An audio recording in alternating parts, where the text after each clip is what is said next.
हरे कृष्ण। शास्त्र आमको क्यों शिक्षा देई थाए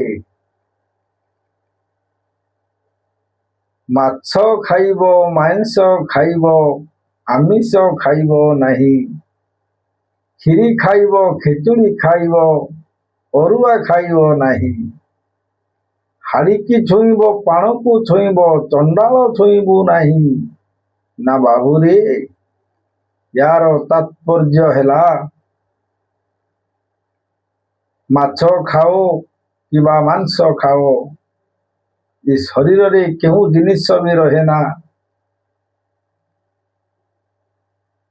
आमिषर अर्थ है आम आत्मार विष कटु वाक्य कहवा अकारण रे मिथ्या कहवा जनक आत्मा को कष्ट देवा एटा होची प्रकृत रे आमिष खीरी खाइबा खेचुड़ी खाइबा रे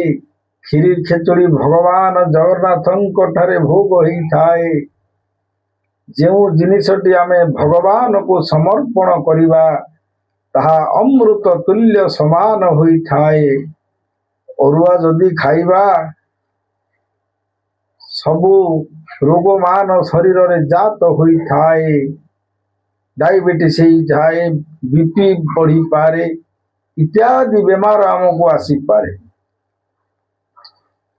हाड़ी की छुईब पाण को छुईब चंडाल छुईब नहीं ना बाबू ये चंडालटी किए शूद्र हेउ किबा ब्राह्मण हेउ किबा उच्च जाति हेई थाउ मस्तक रे तिलक नथिबो कंठरे माला नथिबो सी ब्राह्मण हो ना बाबू संक्रांति अमावास्या किछि न मानी मद मांस भोजन करुथिबो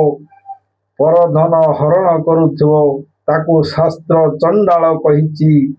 सेमानंकु छुईब नहीं यह मानिले तुमर निश्चित मंगल हेबो। हरे कृष्ण जय जगन्नाथ।